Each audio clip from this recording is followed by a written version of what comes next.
qanaqa sifatli ovqatlanishi va ushbu ovqatlanayotgan moddalarni organizmda o'zlashtirilishi, ya'ni so'rilishi, uni kerakli joylarga sarflanishi va nazorati juda ham muhim ahamiyatga ega.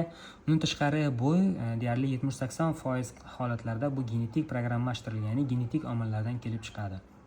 Va o'z navbatida bu neyrogormonal sistema, gormonlar va o'sish faktori va ularni target, ya'ni nishon a'zolariga ta'siri orqali amalga oshadi. Undan tashqari bu makronutritsiyentlar o'sish rivojlanish uchun qurilish bloklari, g'ishtlar deb atashimiz mumkin.